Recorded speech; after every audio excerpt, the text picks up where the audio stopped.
अगर आपको liver disease है और आपने रिपोर्ट्स कराई हैं तो अक्सर आपने अपने रिपोर्ट्स में देखा होगा कि ईसोफेजियल वेरिसेस लिखा होता है, बट हमें नहीं पता कि वेरिसेस होता क्या है और ये क्यों आ गया है रिपोर्ट में और हमें इसको कैसे ठीक करना है। नमस्कार, मैं डॉक्टर मेघा चतुर्वेदी आज आपको बताऊंगी कि ईसोफेजियल वेरिसेस होता क्या है और ये लिवर पेशेंट में ही क्यों मिलता है। ज़्यादातर लिवर पेशेंट में मिलता है। तो ईसोफेजियल वेरिसेस की अगर मैं बात करूं तो जब आपके वेन्स बड़े हो जाते हैं, फूल जाते हैं, उनका ब्लड फ्लो ऑब्स्ट्रक्ट हो जाता है तो वहाँ पर ईसोफेजियल वेरिसेस बनना शुरू हो जाता है। अब एक ट्यूब है ईसोफेगस जो mouth to the stomach connect करती है।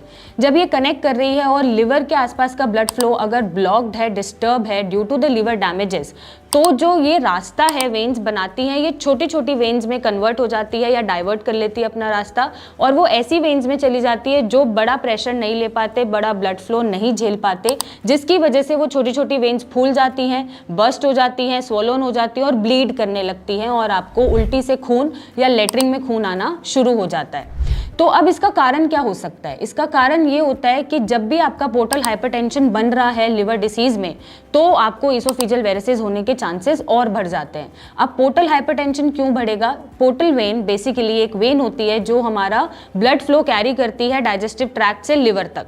अब जब लिवर पे डैमेजेस हैं, लिवर अच्छे से फंक्शन नहीं कर रहा तो वो ब्लड को पीछे फेंकता है, जिसके कारणवश पोर्टल वेन में प्रेशर बढ़ना शुरू हो जाता है, उनका फ्लो बैक फ्लो की वजह से फूलना शुरू हो जाता है और उस प्रेशर की वजह से जब वो प्रेशर बहुत बढ़ जाता है तो वो बर्स्ट या ब्लीड होना शुरू हो जाती है। पोर्टल हाइपरटेंशन बेसिकली क्यों डेवलप होता है? सबसे बड़ा कारण है इसका सबसे पहला लिवर सिरोसिस। जब भी लिवर डैमेज होगा आपके healthy liver cells scar tissue से रिप्लेस होना शुरू हो जाएंगे, लिवर अच्छे से फंक्शन नहीं करेगा, डिटॉक्सिफाई नहीं करेगा, फिल्टर नहीं करेगा, तो आपका पोर्टल हाइपरटेंशन बनना शुरू हो जाता है। नेक्स्ट हमारा ये रीजन हो सकता है कि आपको कोई लिवर इन्फेक्शन हुआ तो उस इन्फेक्शन के कारणवश कोई भी पैरासिटिक इन्फेक्शन या कोई भी लिवर इन्फेक्शन में आपका लिवर डैमेज होना शुरू हुआ और उस इन्फेक्शन के चलते आपका पोर्टल प्रेशर क्रिएट होना शुरू हो गया और वो बस्ट होना शुरू हो गया।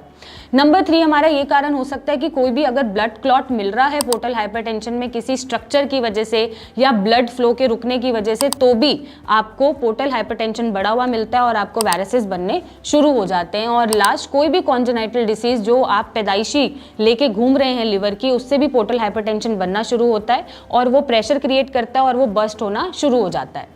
अब ये हो गए कि कारण क्या क्या हो सकते हैं पोर्टल हाइपरटेंशन के और वेरिसेस होता क्या है। बट अगर मैं बात करूं कि ये कारण के साथ साथ आपको सिम्टम्स क्या क्या दिखाता है, तो पहला जो सिम्टम है शुरू में ये साइलेंट रह सकता है जब तक प्रेशर आपका पोर्टल वेन झेल रही है या छोटी छोटी वेन्स झेल रही है, बट जैसे ये प्रेशर उनका बहुत ही हाई लेवल चला जाता है तो आपको उल्टी में खून आना शुरू होता है जो प्रोग्रेसिव स्टेज है वहाँ पर, या फिर लेटरिंग में आपको ब्लड आना शुरू हो जाता है। साथ ही साथ आपको बहुत ज़्यादा फटीग लगेगा, जॉन्डिस के सिम्टम मिल सकते हैं, पेट में पानी मिल सकता है, पूरी बॉडी में सूजन मिल सकती है, आपकी स्किन येलो मिल सकती है, बहुत ही ज़्यादा थकावट आप फील कर सकते हैं और एक अलग तरीके के सिम्टम जैसे नोजिया भी आपको मिल सकता है। अब यहाँ पर ऑल्टर्ड कन्फ्यूजन भी सीवियर स्टेजेस में मिल जाती है। तो ये सारे सिम्टम्स आपको ईसोफेजियल वेरिसेस में देखने को मिलते हैं जब लिवर सिरोसिस चल रहा है, पोर्टल हाइपरटेंशन चल रहा है। अब इसमें आपको डायग्नोस कैसे कराना है? अगर आपकी उल्टी में खून आया और आपको डायग्नोस कराना है कि कैसे हम पता करें कि उल्टी में खून क्यों आ रहा है, तो उसके लिए एंडोस्कोपी बेस्ट डायग्नोसिस है कि आप एंडोस्कोपी के थ्रू पता कर सकते हैं कि ये उल्टी में खून क्यों आ रहा है, क्योंकि अंदर एक कैमरा भेजा जाता है जो इमेजिंग लेता है, वो बताता है कि वेरिसेस हो रहे हैं या नहीं, आपके जो वेन्स हैं वो एनलार्ज हैं, स्वोलन है या नहीं। साथ में आप सीटी, एमआरआई ऐसे करके भी पता कर सकते हैं कि लिवर का स्ट्रक्चर कैसा है या लिवर कितना काम कर रहा है या लिवर के आसपास क्या क्या डैमेजेस हैं। साथ में आप फाइब्रोस्कैन और एलएफटी टेस्ट करा सकते हैं देखने के लिए कि अभी आपका लिवर किस स्टेज पे फंक्शन कर रहा है और कितना फंक्शन कर रहा है। अब ये बात हो गई सिम्टम्स की। सिम्टम्स के बाद ट्रीटमेंट की बात करेंगे कि अब हो तो गया है, आपको इसको मैनेज कैसे करना है। मैनेज करने के लिए जो इनिशियल स्टेजेस होती है वहाँ पे आपके बीटा ब्लॉकर्स चलाए जाते हैं ताकि वो जो ब्लड फ्लो है, जो ऑब्स्ट्रक्शन है, उसको रोका जाए और नॉर्मल फ्लो के साथ उनके प्रेशर को कंट्रोल करके सिम्टम्स को कंट्रोल करा जाए। या नेक्स्ट हम करते हैं कि आपका ईबीएल बैंडेजिंग करते हैं, लाइगेशन करते हैं यहाँ पर, या फिर आपको एंडोस्कोपिकली बैंड लाइगेशन करा जाता है जिसे ईबीएल बोलते हैं। यहाँ पे छोटे छोटे रबर बैंड्स आपके जहाँ पे भी वेरिसेस बन रहे हैं या ईसोफेजियल एंड है वहाँ पे बैंड कर दिए जाते हैं ताकि वो ब्लड फ्लो ना फटे और उसका फ्लो नॉर्मल चलता रहे। साथ ही साथ आप कुछ लाइफस्टाइल मॉडिफिकेशन करके ईटिंग हैबिट्स को सुधार के अपने फर्दर लिवर डैमेजेस को रोक सकते हैं। और कोई भी अगर सीवियर स्टेज बनती है तो आप एक एक्सपर्ट का ओपिनियन लेके इसको कंट्रोल कर सकते हैं। अब ये तो बात हो गई सिम्टम्स की, डायग्नोसिस की, या कैसे आपको इसको ठीक करना है। है, बट साथ में आपको प्रिवेंशन क्या क्या लेना है। अगर आपको शुरू में ही ऐसे कोई सिम्टम दिख रहे हैं तो आप अपनी रेगुलर स्क्रीनिंग ज़रूर कराएं। Regular screening with in 6 months, with in a year ज़रूर होनी चाहिए, जिसमें आपके जो वाइटल ऑर्गन्स है वो कैसे परफॉर्म कर रहे हैं, क्या फंक्शन कर रहे हैं, उसके बारे में आपको पता चल सके, ताकि स्टेज प्रोग्रेसिवली ना बढ़े। नंबर 2, आप ये प्रिवेंशन लेंगे कि अगर आप बहुत ज़्यादा अल्कोहल इंटेक करते हैं तो उसको आप लिमिटेड कर देंगे या रोक देंगे। आपको अगर ओबेसिटी है, शुगर है, उसको कंट्रोल करते हुए चलेंगे ताकि लिवर पे डैमेजेस ना आए। अपना ईटिंग हैबिट्स आप इतनी हेल्दी रखेंगे कि आपके लिवर डैमेजेस ना हो, क्योंकि जो सारी शुरुआत हो रही है वो लिवर डैमेज से ही हो रही है, लिवर सिरोसिस से ही हो रही है, तभी पोर्टल हाइपरटेंशन बन रहा है और तभी आपको वेरिसेस भी दिख रहे हैं। तो अगर आप शुरू की स्टेज पे ही यहाँ पर अपना रिवर्स करना शुरू कर देंगे, डैमेजेस को रोक लेंगे, फैटी लिवर अगर है उसको वहीं पे खत्म करना शुरू कर देंगे, तो शायद आप इतनी सीवियर स्टेज पे पहुंचने से बच सकते हैं।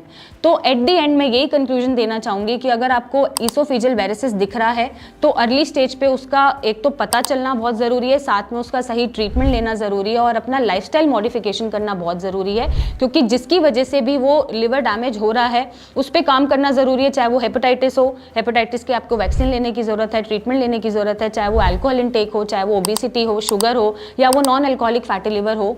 तो इन सारी चीज़ों को अगर आप कंट्रोल करते हुए चलेंगे, पहले से ही ठीक करते हुए चलेंगे, तो शायद वेरिसेस तक आपकी कंडीशन नहीं पहुंचेगी।